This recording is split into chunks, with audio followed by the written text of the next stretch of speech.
जो हमने पढ़ा उसका अनुप्रयोग, उसका एप्लीकेशन किस प्रकार से कर सकते हैं, मोल संकल्पना का प्रयोग कहाँ कहाँ कर सकते हैं, आइए उसको देखते हैं।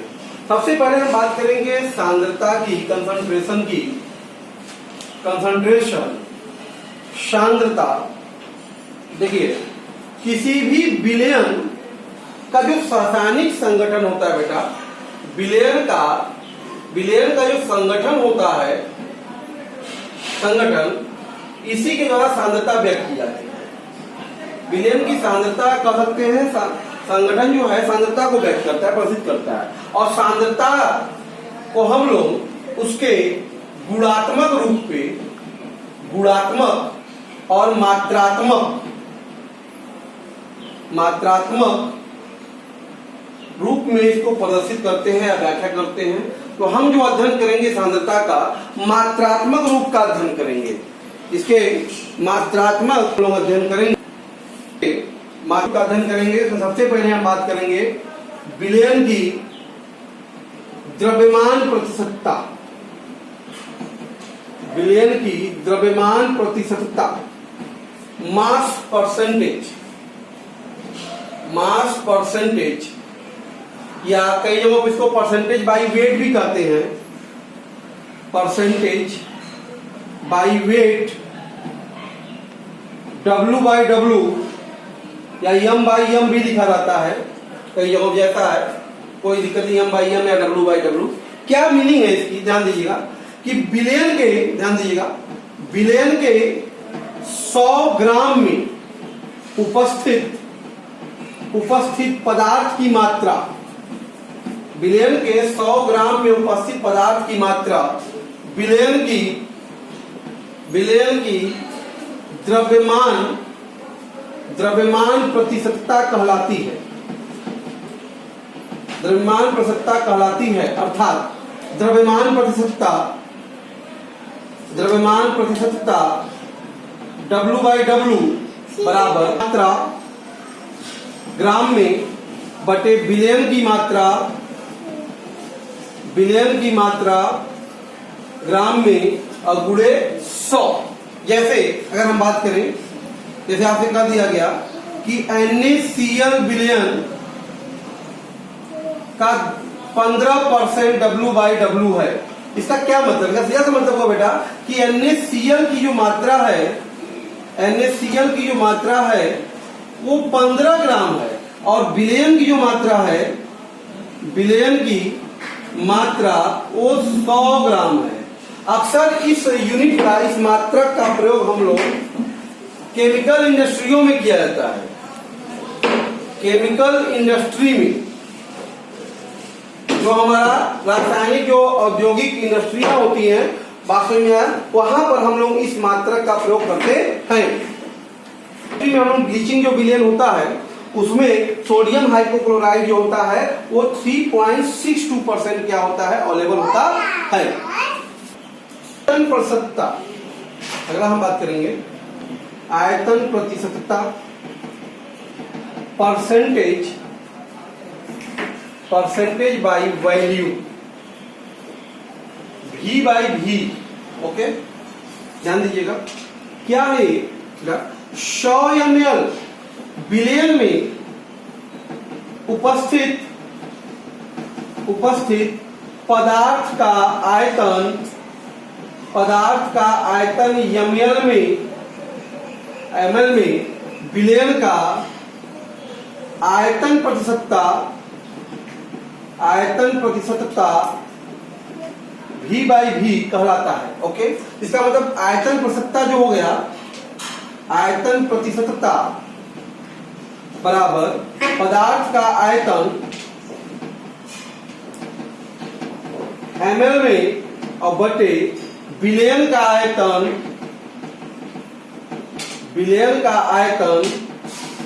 ml में और गुणे 100। जैसे अगर कह दिया जाए कि 20% V/V एथिल एल्कोहल का क्या अभिप्राय है, तो 25% एथिल एल्कोहल का अभिप्राय यह हुआ कि विलयन का जो आयतन है, विलयन का जो आयतन है आपके पास वो 100 ml है, और एथिल अल्कोहल जो है उसमें का आयतन बेटा वो 20 ml है। बात समझ में आ रहा है? 20 ml है। एथिलीन ग्लाइकॉल का 35% V/V जो सॉल्यूशन होता है वो इंजन को ठंडा करने में प्रयुक्त होता है। एथिलीन ग्लाइकॉल का 35% V/V सॉल्यूशन जो होता है बेटा वो इंजन को कूल करने में कूलेंट के तौर पे प्रयुक्त होता है। प्रतिशतता W/V परसेंटेज ध्यान दीजिएगा क्या है ये द्रव्यमान से बच सकता बेटा कि 100 ml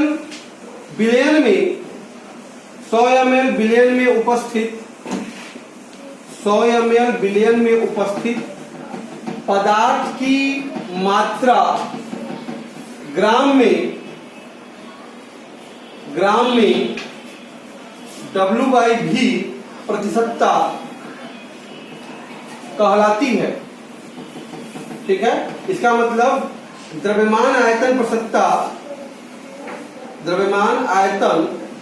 प्रतिशतता बराबर पदार्थ की मात्रा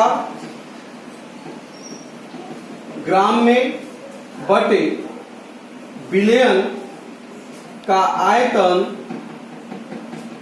ml में इंटू 100। जैसे अगर मान लीजिए आपसे कह दिया जाए 20% W/V H2SO4 है, इसका क्या मतलब हुआ? इसका मतलब यह हुआ कि H2SO4 की जो मात्रा है बेटा वो 20 ग्राम है और बिलियन का जो आयतन है, बिलियन का आयतन वो कितना है? 100 ml है। इसका प्रयोग अक्सर हम लोग फार्मेसी जो हमारा फार्मासिस्ट वगैरह होते हैं मेडिसिन में जो फार्मेसी वगैरह हमारी होती है उस इंडस्ट्री में हम लोग इस यूनिट का अक्सर प्रयोग करते हैं W/V का। क्लियर?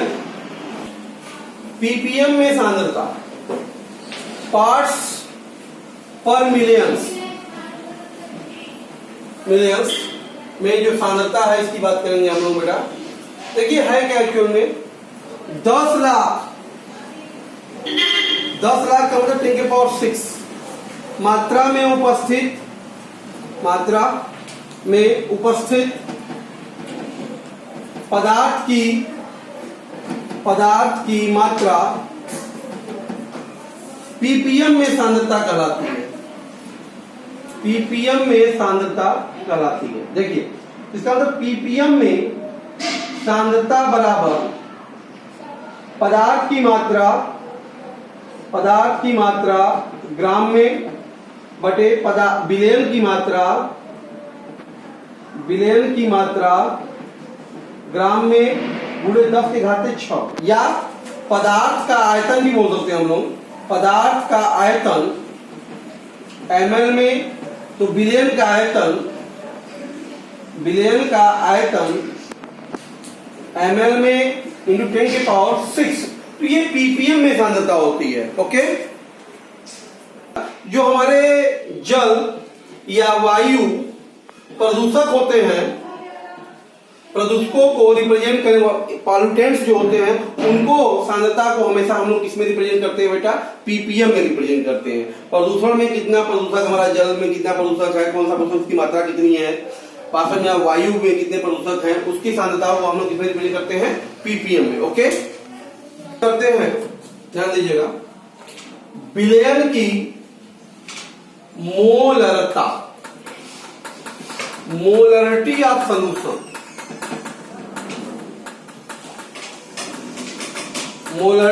सॉल्यूशन, बिलियन की मोलरता। ध्यान दीजिएगा क्या होता है? 1 लीटर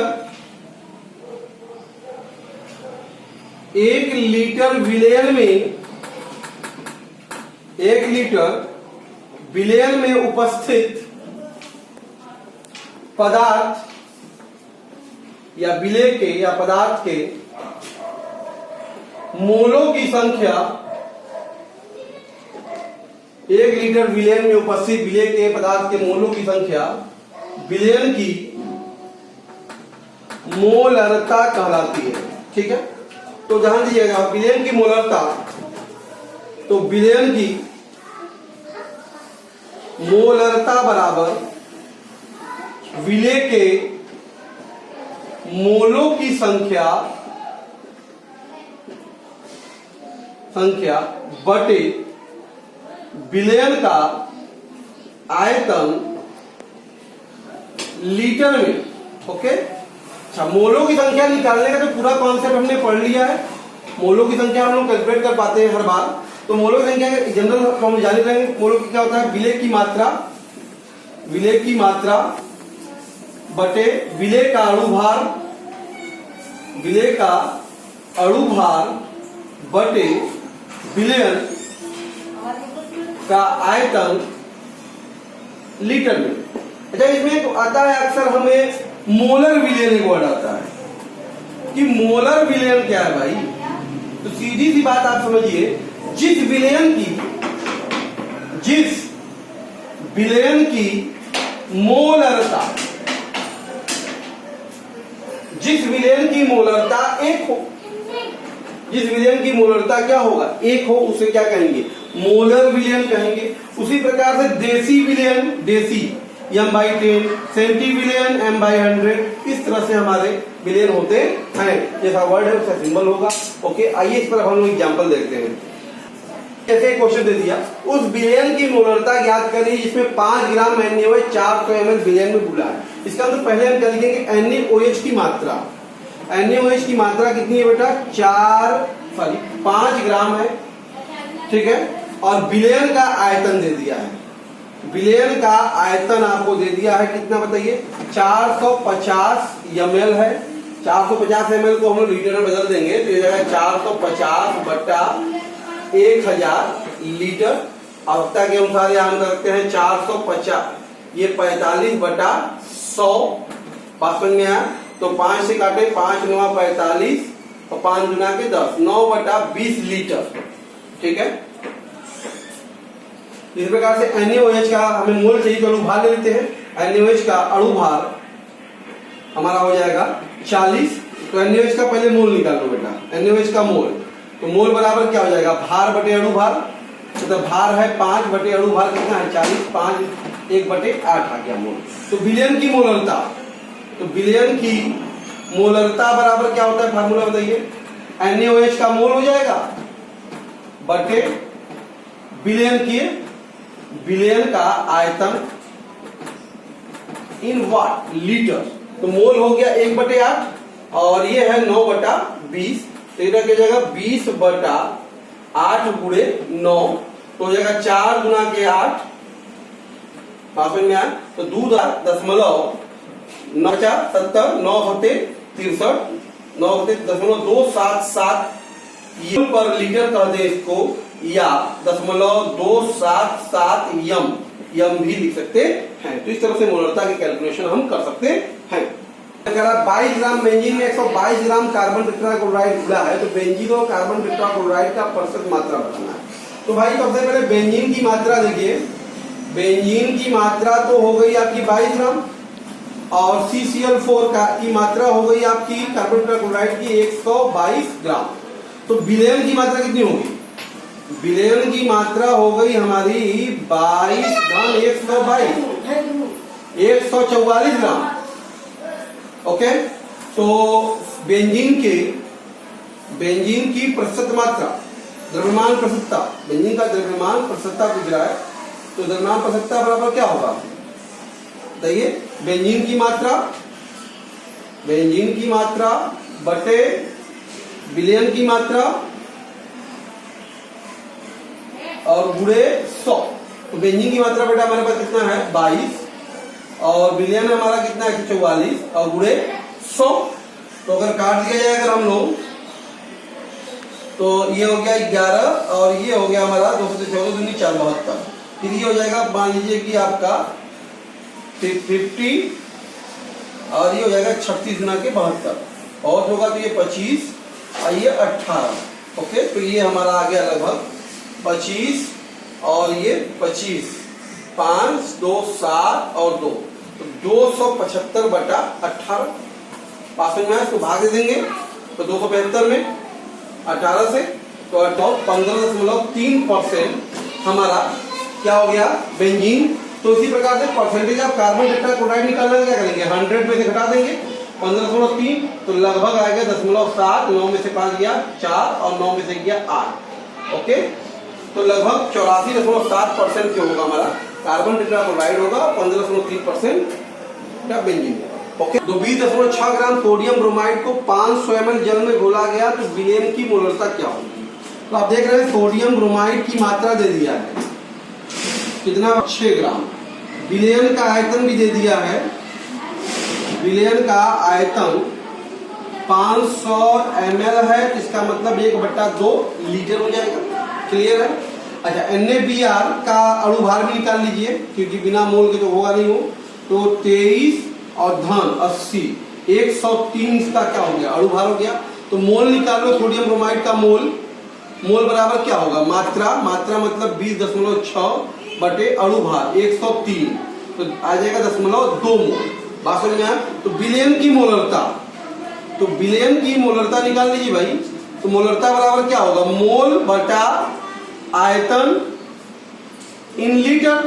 तो मोल हमारे पास आ गया 0.2, आयतन है 1/2 तो कितना आ गया 0.4 यम। तो विलेन की मोलरता कितनी हो गई 0.4।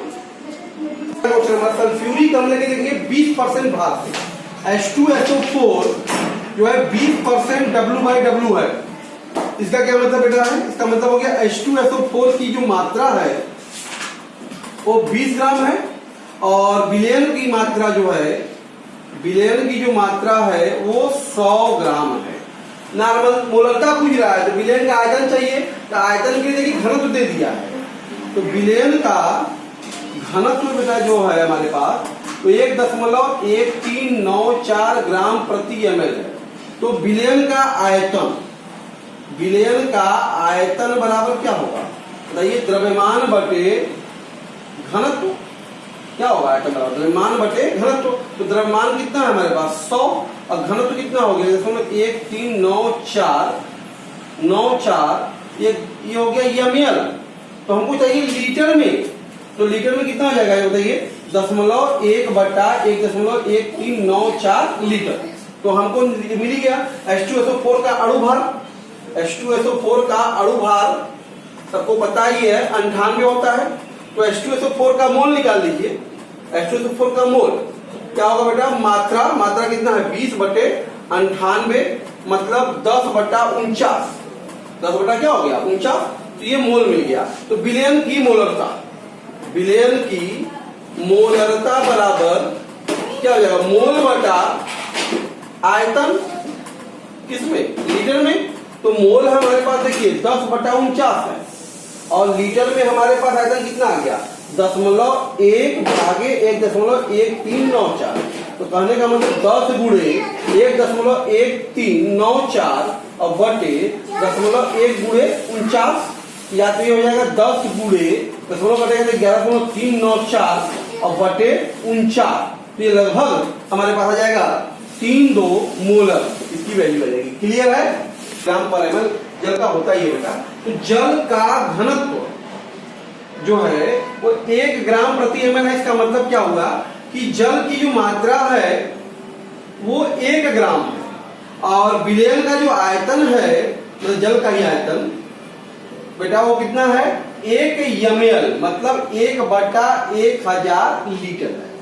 तो आपको पता है मोलरता, तो जल का मोल क्या हो जाएगा बताइए, जल का पहले मोल निकाल लीजिए। मात्रा हो गया 1 बटे अणु भार हो गया 18, मोल मिल गया। तो मोलरता बराबर जल की मोलरता, तो जल की मोलरता बराबर जल का मोल कितना है 1/18 बटे जल का आयतन लीटर में कितना हो गया 1/1000 मतलब 1000/18। ओके, तो ये हो जाएगा आपका 18×90 यम। तो जल की जो मोलरता होती है बेटा, शुद्ध जल की मोलरता 55.56 यम होती है। इस तरह क्वेश्चन पूछ दे कि कोई भी 100 ml m/10 कोई भी विलेन है उसको उसी दूसरे सांद्रता के विलेन में कन्वर्ट करना है, उसी का सांद्रता अगर हमें बदलना है, इसका मतलब विलयन को तनु सांद्र या सांद्र से तनु करना है, तो तनुता समीकरण लगाते हैं। तनुता समीकरण बेटा होता है m1 v1 बराबर m2 v2। बात समझ में, ये अप्लाई हम यहाँ पे करते हैं। तो यहाँ से अब आप देख रहे हैं कि पहला जो है हमका 10 ml m बाई 10 H2SO4 का विलयन है। तो मान लिया ये V1 हमारा कितना है 10 ml है और m1 कितना है 1/10 है m बाई 10। और उसी प्रकार दूसरा विलयन बेटा है m बाई 2 H2SO4 है। इसका मतलब m2 जो है आपका वो m बाई 2 है और V2 आपको क्या करना है, निकालना है। तो देखिए जिसकी मोलरता अधिक होगी वो सांद्र होगा, इसकी मोलरता अधिक है इसलिए क्या है, सांद्र है। और ये क्या है बेटा, तनु है। तो ये आपको पता है तनुता समीकरण से m1 v1 बराबर m2 v2। तो ये सांद्र के तनु के लिए हो गया। तो तनु हमारा कितना हो गया 10 और ये कितना है 1/10। m2 बताइए कितना है 1/2 और v2 यहाँ से हमको निकालना है। क्लियर है। तो यहाँ 10 नहीं है 100 ml है, 100 ml। तो ये 100 हो गया। तो 10 में 100, तो v2 बराबर हमको 20 ml। इसका मतलब हमको m बाई 2 के 20 ml की जरूरत पड़ेगी अगर हमको ये सॉल्यूशन बनाना है तो। ओके, कि 10 ml m बाई 10 HCl में कितना जल मिलाया जाए कि मोलरता इतनी हो जाए। तो फिर से वही बात है हमारा कि जल मिलाया जाए कि मोलरता उसकी बढ़ा के। ये सांद्र हमारा विलयन 10 ml m बाई 10 का HCl का ये सांद्र है, ठीक है। और तनु हमारा जो विलयन है बेटा वो m बाई 25 का है और v2 हमको पता है। तो देखिए ये हो गया v1, ये हो गया m1 और ये हो गया m2 और v2 निकालना है। तो तनुता समीकरण से तनुता समीकरण लगा दिया। तो m1 v1 बराबर m2 v2। तो m1 ध्यान दीजिए कितना है 1/10, v1 भी कितना है बताइए 10 ही है, m2 कितना है 1/25 और v2 हो गया v2। बात समझ में आ रहा है। तो यहाँ से ध्यान दीजिए तो v2 बराबर हमारा कितना आ गया 10 से 10 कर दिया 25 ml। तो 25 ml तो विलयन का कुल आयतन हो गया ना। कितना जल मिलाया, पहले 10 ml ऑलरेडी था ही, तो मतलब मिलाए गए जल का आयतन कितना जल मिलाया जाए। तो भाई हमारा विलयन हो गया 25 ml, पहले था 10 ml, तो हमने कितना जल मिलाया इसमें 15 ml जल मिला दिया। इसके कारण इसकी मोलरता m बाई 10 से m बाई 25 हो गई। क्लियर है। इनमें प्रत्येक विलयन की मोलरता निकालनी है। तो पहला देखते हैं यहाँ मेरे पास, देखिए कोबाल्ट नाइट्रेट जो है की मात्रा देखो दे दिया तुमको 30 ग्राम दे दिया है। तो पहले इसका अणु भार निकाल लेते हैं। तो 3.6H2O का अणु भार, और कोबाल्ट का होता है देखो 58.9। नाइट्रेट की अगर बात करें भाई तो 14, 2 नाइट्रोजन है नहीं तो 14 गुना के 28 ये हो गया और साथ में 3 ऑक्सीजन है 16 3 48, 2 गुणे 48 ये भी हो गया और प्लस आपके पास यहाँ पे 6 गुणे 18 है। पास में मेरा तो ये 58.9 धन 28 धन 2 8 16 2 चौका 8 9 96 धन 8 छंग 48 और 6 कम 6 4 10 108। इसको जोड़ देते हैं 0.9 हो गया। 8 6 14 14 8 22 22 और 8 30। ओके, फिर ये 9 9 2 11 11 5 16 16 और 3 19 और 1 1 2 290.9 के आसपास इसका अणु भार आ गया। क्लियर है। तो और आयतन दे दिया हुआ है आपको। आयतन ध्यान दीजिए, आयतन कितना दिया बेटा 4.3 लीटर। तो मोलरता निकाल लीजिए। मोलरता बराबर मात्रा 30 बटे अणु भार 290.9 बटे आयतन लीटर में 4.3। कितना हो गया 30 बटा 4.3 पूरे 290.9। तो लगभग इर्द गिर्द की बात अगर करें आंसर हम देखते हैं इसका आंसर लगभग आपके पास 0.024 m आएगा। इसी प्रकार से बेटा सेकेंड वाला अगर देखा जाए आपसे कह देखिए 30 ml 0.5 m H2SO4 ये सांद्र हो गया और इसको तनु 500 ml तनु करना है।